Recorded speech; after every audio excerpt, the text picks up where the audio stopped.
और क्या विकल्प कोई काम से मतलब है और क्या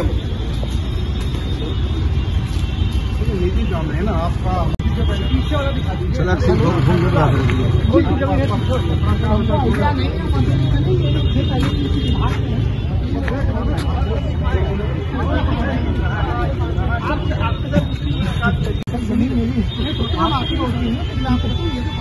अरे हम लोग भी आप ही के हैं, हम आपसे अलग थोड़ी हैं।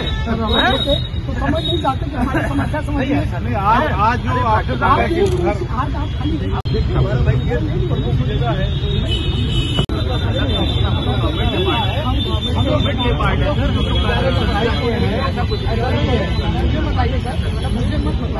मुझे जो मैं खुद ही होता हूँ, मैं भी तो बोल नहीं पाऊँ।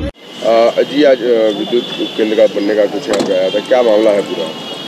विद्युत केंद्र जो रोपवे परियोजना है उसको पावर सपोर्ट करने के लिए यहाँ एक विद्युत केंद्र बनने के लिए इनके द्वारा आज प्रयास किया गया, किंतु जो परियोजना शुरू में समझौता हुआ था उसमें इसकी कोई जिक्र नहीं था और जितना ज़मीन के लिए उन्होंने अनुबंध किया था उससे दुगुना से ज़्यादा ज़मीन दी जा चुकी है।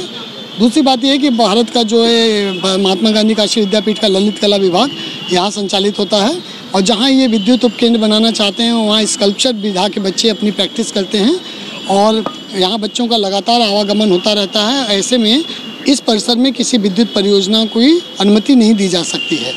तो इन सब परिस्थितियों को दृष्टिगत माननीय कुलपति जी ने जिला प्रशासन और रोपवे के अधिकारियों से आग्रह किया कि इस परियोजना को जो विद्युत इनका पावर स्टेशन है उसको कहीं अन्य शिफ्ट किया जाए और इस संदर्भ में माननीय राजभवन से भी दिशा निर्देश प्राप्त हुए हैं कि चूँकि यहाँ छात्र छात्राओं का आवागमन रहता है तो ऐसी परियोजनाओं को इसके अतिरिक्त अन्य किसी स्थान पर बनाने का निर्मित करने का प्रयास किया जाए।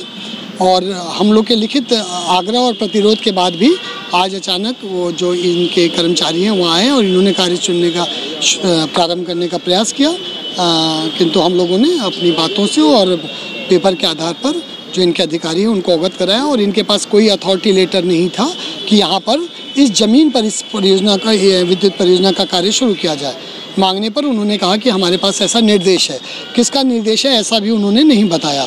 ऐसी स्थिति में हम लोग किसी भी व्यक्ति को जिसको हम जानते नहीं हैं उसको यहाँ कार्य करने की अनुमति नहीं दे सकते। उनका कहना है कि यही बनेगा, आपने कहा भी ये उनका कहना है, ये उनका विचार है। ये भारत स्वतंत्र देश है और सभी व्यक्ति को अपनी अभिव्यक्ति की स्वतंत्रता की आज़ादी है।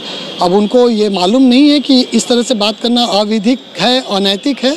ये एक गांधी जी द्वारा स्थापित संस्था है जो असहयोग आंदोलन के मूल्यों को परिभाषित करने के लिए बनाई गई। इसमें शिव प्रसाद गुप्ता जी ने अपनी संपत्ति दान की और ऐसी संस्था के प्रति इस तरह के विचार और दुराग्रह रखना मुझे तो उचित नहीं लगता। तो एक तरह से अनैतिक भी है और अविधिक भी है। आप किसी के भी अगर क्षेत्र में किसी तरह का निर्माण करना चाहते हैं, सरकार भी करना चाहती है तो सरकार उसके लिए एक दिशा निर्देश जारी करती है। ऐसे ही कोई व्यक्ति आके इस जगह पर ये कह के कि मुझे यहाँ पर निर्माण कार्य करने के लिए निर्देशित किया गया है, ये अनुचित और अविधिक दोनों है।